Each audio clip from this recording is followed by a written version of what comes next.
오늘은 서울 부동산 시장에 큰 영향을 미친 6.27 대출 규제와 그에 따른 시장 변화에 대해 이야기하겠습니다. 정부는 집값 안정을 위해 대출 한도를 6억 원으로 제한하는 강력한 대출 규제를 도입했습니다. 이 규제는 서울 아파트 거래에 직접적인 변화를 일으켰는데요. 4월부터 6월까지 거래량이 급격히 늘다가 규제 발표 직전부터 갈아타기를 시도하던 매도자들이 갑작스런 제약에 부딪혔습니다. 서울 아파트 거래량은 4월 5,479건에서 6월 13,341건으로 크게 증가했으나 규제 발표 후에는 거래 위축이 시작되었습니다.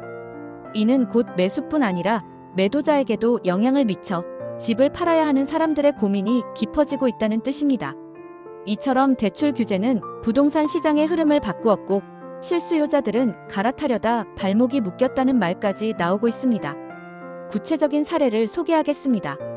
30대 직장인 A씨는 분당에 살던 아파트를 매도하고 판교 아파트를 매수하는 계약을 체결했습니다.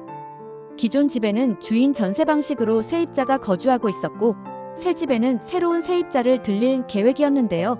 자녀 교육 등 가족 사정을 고려해 당분간 기존 집에서 계속 거주해야 했기 때문입니다. 하지만 6월 27일 시행된 대출 규제로 인해 A씨는 곤혹스러운 상황에 놓였습니다. 전세 대출은 가능했지만 새 아파트 매수에 필요한 대출은 6억 원 상한으로 제한되며 자금 마련에 어려움이 생긴 것입니다. 세입자 보증금으로 잔금을 내려고 했지만 소유권 이전 조건부 전세 대출이 막히면서 임대 보증금 확보가 크게 힘들어졌습니다. A씨는 자녀 교육 등으로 당장 이사를 못 가는 상황이 많은데 정부가 실거주자가 아니면 주택 구매를 제한해 너무 답답하다는 심정을 토로했습니다. 이처럼 대출 규제가 실수요자의 갈아타기를 가로막아 많은 이들이 예상치 못한 부담을 지게 된 것입니다. 대출 규제 이후 시장 분위기는 급격히 변했습니다. 서울 아파트 거래량은 규제 발표 전 2주 대비 74%나 감소했고 집을 팔아야 하는 매도자들도 어려움을 겪고 있습니다. 갈아타기가 막히면서 거래가 줄고 기존 집이 팔리지 않는 사례도 늘어나고 있습니다. 정부는 집값 안정이라는 큰 목표를 위해 대출 규제를 시행했지만 실수요자의 고충은 간과할 수 없는 문제입니다. 전문가들은 대출 규제 전 계약 완료 여부를 꼼꼼히 확인하고 대출 한도 내에서 예산을 조정할 것을 권장합니다. 또한 세입자 보증금 활용 방안도 재검토할 필요가 있다고 조언합니다.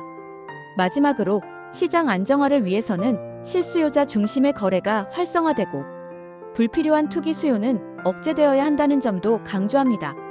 오늘은 정부 대출 규제가 서울 부동산 시장과 실수요자에게 미친 영향에 대해 살펴보았습니다.